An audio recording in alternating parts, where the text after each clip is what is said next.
শীতের দিন মানে নানা ধরনের পিঠা পায়েস খাওয়া। আর সে যার যেমন পিঠা খেতে ইচ্ছে করে সেই সব পিঠাই বানিয়ে নেওয়া হয়। আসসালামু আলাইকুম viewers, welcome to my channel আম্মুর সারাবেলা থেকে। আমি রুনা ইসলাম। প্রতিদিনের মতো আজকেও চলে এসেছি পাকের ঘরে। তো আজকে কি কি পিঠা বানাচ্ছি, পিঠা তো বানাচ্ছি সেটা তো দেখতেই পাচ্ছেন। কি কি পিঠা থাকছে, কিভাবে থাকছে, কেমন করে তৈরি করেছি আর কতটা মজাদার হয়েছে সব কিছুই দেখিয়ে দিব। চলেন এক নজরে আমার রান্নাঘরে। কিছু কিছু তো দেখেই নিলেন। এখন এই তো নিয়ে নিচ্ছি একটা মিক্সিং বলে। 2 কাপ পুরা হবে না, 1.5 কাপ নিয়ে নিয়েছি চালের গুঁড়া। আর 1 কাপ নিয়ে নিচ্ছি আটা। আটা বা ময়দা যেটাই থাক না কেন, আমি একবারে আটাই নিয়ে নিয়েছি। তাহলে কি হলো, 1.5 কাপ নিয়ে নিয়েছি চালের গুঁড়া। আর চালের গুঁড়াটা আমার ডিপ ফ্রিজে থাকে, সে পলিথিনের প্যাকেট সহই নামিয়ে নিলাম। আটা একসাথে ভালো করে একটু মিশিয়ে নিয়ে সাইডে রেখে দিলাম। এরপরে আসলাম, এই তো আমার মিক্সিতে দিয়ে দিলাম কাঁচামরিচ বেশ কিছু, আর 1 ইঞ্চি পরিমাণ আদা, আর দিয়ে দিয়েছি রসুন আর পেঁয়াজ, সব সহকারে একটু ব্লেন্ড করে নিয়েছি। আর এই তো আটার মধ্যে দিয়ে দিয়েছি 1 চা চামচ কালি জিরা, আর 1/2 চা চামচ দিয়েছি যে আপনার কি বলে ওটা, খাবার সোডা। এই তো সব সহকারে এখন একটু মিশিয়ে নিব নেড়েচেড়ে। তার সাথে দিয়ে দিচ্ছি মিক্সিতে আমার সেই করা মশলাগুলো, কাঁচামরিচের পেস্ট, আর 2টা ডিম ভেঙে দিয়ে দিলাম সাথে।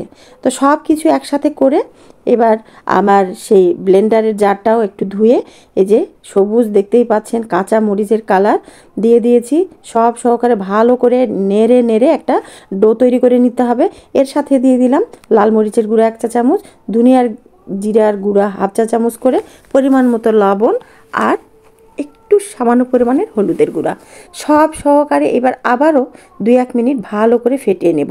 নিয়ে কি করব, 2-3 মিনিটের জন্য ঢাকা দিয়ে রেখে দেব। জাস্ট কাজ শেষ আমার। এখন শুধু ফটাফট ভেজে তুলব পিঠা।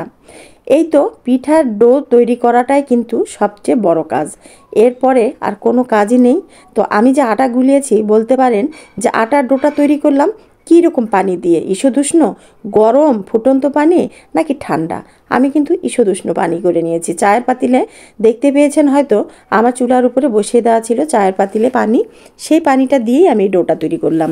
নোকটা দিলে যেন আপনি মানে মনে হয় যে একটু ঈষদুষ্ণ গরম আপনার হাতে অনুভব হয়, ঠিক এই রকমই পানি হতে হবে।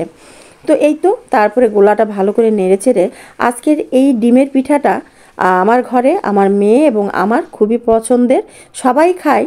তবে ওদের বাবা ছেলেদের পছন্দ হলো এই তেলের পিঠা বা পাকান পিঠা বা পোয়া পিঠা, আর আমাদের 2 মেয়ের পিঠে পছন্দ হলো এই ডিমের পিঠা। তো ডিমের পিঠা আগে ভেজে নিলাম, তো খুব একটা বেশি কিন্তু ভেজে নিচ্ছি না, আর আমি ফ্রাই প্যানেই ভেজেছি। দেখতেই পাচ্ছেন, হয়তো বলবেন যে আমি একবারে ডুবো তেল দেইনি কেন। আসলে এরকম তেল দিয়েই একটু ভালো করে তেলটা নেড়ে চেড়ে এদিক ওদিক করে পিঠার মতো করে ভেজে মানে ডিমের মতো করে ভেজে নিলে একটু ক্রিস্পি হয় খেতে, আর এটাই আমার কাছে বেশি ভালো লাগে। আর একবারে ভিতর পর্যন্ত তেলটা চলে যায়, যার কারণে একবারে পাঁপড়ের মতো মুসমুস করে। আর এই জন্যই আমি এইভাবেই তেলটা ফ্রাই প্যানেই আমি ডিমের পিঠা ভেজে নিই।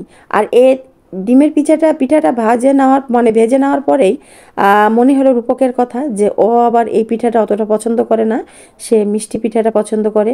তো গুড় তেল সবই তো আছে, তাহলে কেন একবারেই ওই পিঠাটাও কয়েকটা ভেজে নিই, তাহলে ভালো লাগবে। আর তাছাড়া ওর বাবারও খুব পছন্দ। তো এই তো এখানে আবার একটু তেলের পিঠা বা পাকান পিঠা বা পোয়া পিঠা যে যেটাই বলেন, সেও চাকুর মাথা দিয়ে তুলতে যাচ্ছি, বারবারই পড়ে যাচ্ছে। তো সেই ডোটাও তৈরি করেছি আমি খেজুরের গুড় আর চালের গুঁড়া আর মানে আটা দিয়ে। আর এখানেও কিন্তু আমি 1/2 চা চামচ কালি জিরা দিয়ে দিয়েছি, আর স্বাদ মতো একটু লবণ। তবে এখানে খাবার সোডা দেই নাই, 1/2 চামচের অর্ধেক চামচ দিয়েছি বেকিং সোডা। তো কি হলো, ডিমের পিঠার মধ্যে দিয়ে দিয়েছিলাম খাবার সোডা, আর এই তো তেলের পিঠার মধ্যে দিয়ে দিয়েছি বেকিং সোডা। এর কারণ হলো এটা ফুলবে, আর এটা একবারে ফুলে যাবে, আর ওইটা আপনার একটু সফট থাকবে। কারণ ডিমের পিঠাটা এমনি মচমচে হয়, সেটা যদি আরও শক্ত হয়ে যায় তো ভালো লাগবে না। এই জন্য এটাকে সফট রাখার জন্য একটু খাবার সোডা দিয়েছিলাম। তো এই তো তড়িঘড়ি করে অল্প অল্প করতে করতেও কিন্তু বেশ খানিকটা পিঠা হয়ে গেছে। আর ডিমের পিঠা যে থালির উপরে দেখছেন, সেই রকম 2 থালি মনে হয় পিঠা হয়েছিল। তো খুব মজা করে ছেলেমেয়েরা খেলো, আমিও খেয়েছি। আর এই তো এই কয়েকটা পোয়া পিঠা ভেজে নিলাম। তো আজকের এই 2 ধরনের পিঠাই তৈরি করেছি সন্ধ্যাতে। আর যা মজা করে ছেলেমেয়েরা খাইলো। তবে কষ্ট হচ্ছিল, খুব খারাপ লাগছিল বড় ছেলে এবং বউয়ের জন্য। তো ইনশাল্লাহ ওরা আসলে ওদেরকে নিয়েও আমরা এই সুন্দর মুহূর্তগুলো উপভোগ করব। আল্লাহর কাছে এটাই প্রার্থনা করি, সকলে ভালো থাক, সুস্থ থাক। আর আজকে পিঠাগুলো তৈরি কেমন লাগলো আশা করছি ভালো লাগবে। ভালো লাগলে লাইক কমেন্ট দিয়ে পাশেই থাকবেন। শীত মানেই পিঠা, সকলে কম বেশি পিঠা খাচ্ছেন, পিঠা খাবেন। ভালো থাকেন, সুস্থ থাকেন, আমাদের জন্য দোয়া রাখবেন। আল্লাহ হাফেজ, শুভ সন্ধ্যা।